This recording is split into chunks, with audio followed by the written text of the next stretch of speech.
Good morning, students. Today we are starting our unit 10, that is practical geometry. In this unit we will learn how to make line parallel to the given line and construction of triangles. So first of all, you must have all the geometrical items: scale, protector, that is also called D, sharp pencil, eraser, and very important thing that you must have is compass. Is it clear? So these things you must have beforehand. Now coming to question number first, we have draw a line, say AB, take a point C outside it. Side by side only you will start constructing. Now see how we will construct line parallel to the given line. Now AB, first of all we will draw a line AB. Line means having no fixed measurement, just a straight line. Mark the arrows and it is AB, so put a point AB. आपको name करना आता है capital letter से या single letter small. Now this is line AB and take a point C outside it. So here I am taking a point C outside the line, and through C we have to draw line parallel to AB. So what we will do, first students, join this line in any way you want to, so that it makes AB at say point I am taking M. Okay, now using your compass, take a radius of normal size and taking M as midpoint as vertex, यहाँ से आप draw an arc like this without changing this radius. Now from C also we will draw an arc. Do you get something? Yes. ऐसे angles कौन से होते थे? हमने unit 5 में किया था. दिस एंड दिस एंगल कैसे हो जाती हैं? Alternate interior angles. और अगर व्हाट वी लर्न देयर, अगर अल्टरनेट इंटीरियर एंगल्स इक्वल हों तो लाइंस पैरेलल होती हैं. अब हमें यहाँ पैरेलल लाइन ड्रॉ करनी है तो हमने उतनी ही मार्क करी. अब जितना ये एंगल का डायमेंशन है सेम, इतने चेंजिंग. सी ये हमारे जहाँ पे कट किया ये आर्क्स ने, ये वाले मेजरमेंट को बिना चेंज करे put it here, taking this as centre, और यहाँ पे मार्क करो तो हमारा ये एंगल, ये और ये एंगल सेम हो गए. Is it clear? और अब आप अपने पॉइंट सी, और ये इसको हम suppose I mark it as F, तो सी और एफ से आप लाइन पास करते हुए, स्ट्रेट लाइन पास करते हुए एक्सटेंड कर सकते हैं, and this line will be your line parallel. And mark it, give it any name, like I am giving GH. So what we have got, GH is parallel to AB. Why? Because these two angle, alternate interior angles, we have made equal. एक बारी फिर repeat कर सकते हैं. Draw line, बाहर C point लेंगे, join करो. फिर हमने क्या किया, एक अपने आप नॉर्मल साइज की मार्क करिए आर्क सेम सी पॉइंट से. जितना हमारा ये एंगल है उतना ही हम यहाँ से कट करेंगे and join C F, extend it, so we will get the line parallel to A B. Now see question number second. Draw line L. Draw करेंगे. Draw perpendicular to L at any point on L Is it clear? So take a scale. As they are saying, draw a line L. First of all, we will draw with the help of scale. We will draw a straight line and name it with small letter. They have given L.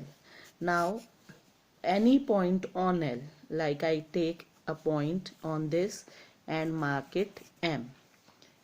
Always keep on naming side by side. इन्होंने कहा draw perpendicular.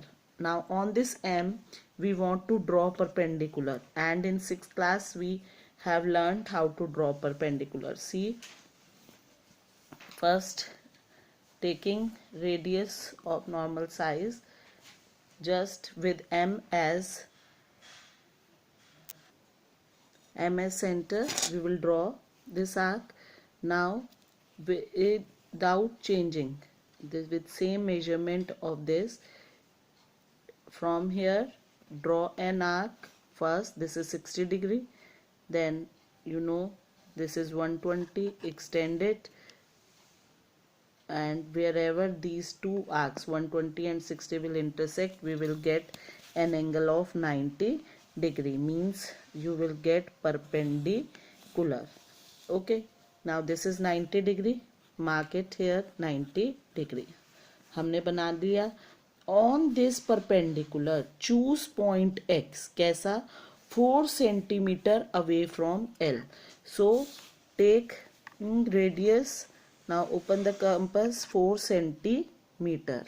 Okay, now from M, taking M as center, draw an arc.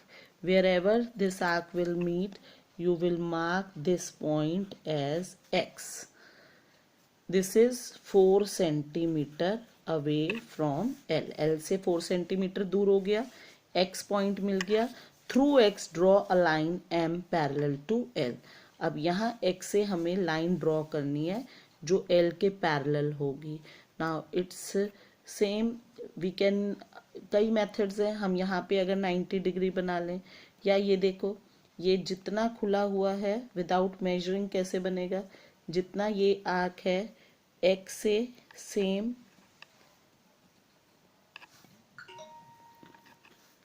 taking X as center, draw an arc, और जितना angle का measurement है put it here, taking this as center, this arc will intersect here, और जहाँ ये intersect कर रही है, like I give it a name Y, और X और ये Y जो हैं इनको आप join करके extend कर लीजिए. So we will get a line which is parallel to this line L. हम XY नाम दें तो XY is parallel to L. And where is X? X is 4 centimeter away from L. Is it clear? Now in question number 3rd, let L be the line and P point not on it, L. Now students, as this question is very complicated, so do every question, in fact you have to do step by step. Now here we will take a point. First we will, using scale, we will draw a line, straight line, and what is the way of naming the line? Either with capital letters, 2 capital letters, or single small letter. But here they have already given the name L, so we will mark it L. Now next they say take a point P not on it. We have already done in question number first, not on it, so I take a point and name it P. Through P draw a line M parallel to L. So we have done this question. Same steps you will repeat as in question number first. Join कर दो P को, ये point आ गया हमारे पास. Now see, alternate interior angles. Equal करोगे कैसे? Take this as vertex, now taking an radius of nominal size, now mark an arc without changing with same radius, taking P as center. Now taking P as center, I will mark a arc. हो जाएगी आपकी. Now see the width of the angle. Angle यहाँ से major करो. ये जितना, ये हमारा जितना एंगल आया है यहाँ से यहाँ तक, the measurement should be very exact बच्चे, and your compass should be tight. इतना ये जितनी मेजरमेंट ली यहाँ से आप कट करोगे तो this and this angle are equal now, क्योंकि हमने उतनी ही आर्क ली और फिर विड्थ भी, तो ये एंगल इक्वल हो गए हमारे. कौन से एंगल हैं ये? Alternate.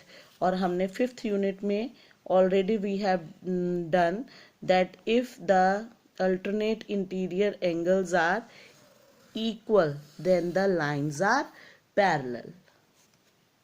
Now see, these alternate interior angles are equal, so this line, and we have to name it. Now join P at any line M parallel, so this line we will name it as M. Now what we have got? We have got M parallel to L. बन गई.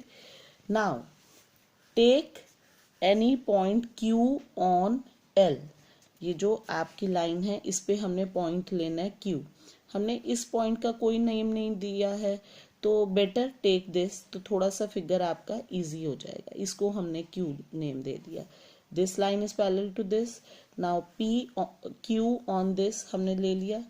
अब इस PQ line के already ये हमारी बनी हुई है, अगर आप अलग लोगे you may take, but it will become more complicated. Q ले लिया.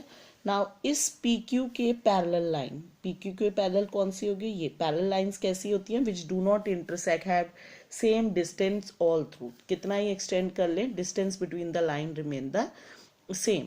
इन 5th unit you have done when the lines are parallel. जब हम रफ फिगर से दिखा रही हूँ, जब ये अल्टरनेट इंटीरियर एंगल्स इक्वल होते हैं, या तब लाइंस पैरेलल होती हैं.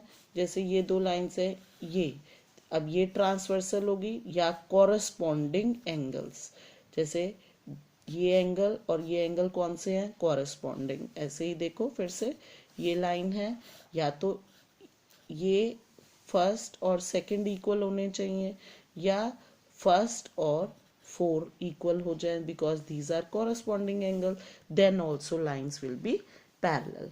तो हम यहाँ पे हमने alternate interior angles draw करे, lines parallel हो गई. अब ये PQ है, ये बना हुआ है यहाँ पे, हम यहाँ पे लाइन इस तरह से आएगी, तो हमें यहाँ पे एक लाइन चाहिए which should be parallel to PQ through R. अब ये पॉइंट लिया हमने कहीं भी M के ऊपर R, और हमें अब पैरेलल लाइन चाहिए, तो अब की बार मैं कॉरस्पॉन्डिंग एंगल दिखाती हूँ. आप P को वर्टेक्स सेंटर लेके मेजर करो कितने पे आर्क है, विद सेम मेजरमेंट, सेम इससे हम R पे आर्क ड्रॉ करेंगे. ये आर्क ड्रॉ हो गई. Now measure the this width of the angle. ये कितना खुला हुआ है एंगल? जितना ये है, हम जहाँ पे ये लाइन पे इसको सेंटर लेके, जहाँ P और R वाली M वाली लाइन है, and we will mark this. इससे क्या हुआ? अब ये वाला एंगल और ये एंगल इक्वल हो गए. And draw a line passing through it. R से पास करती हुई line we will draw joining L and name it S. आ गया हमारे पास. कॉरस्पॉन्डिंग एंगल इक्वल हैं, इसीलिए PQ is parallel to RS. Okay. Now they are saying which figure is enclosed. Now PQSR. Don't name it PQRS. Is it clear? This figure is, कौन सा figure हमें मिला है, PQSR. ये कैसा figure है, the lines are parallel, so we can say PQSR is parallelogram. Clear to you? So in this way we will do our question number 3rd. That's all for today. Thank you.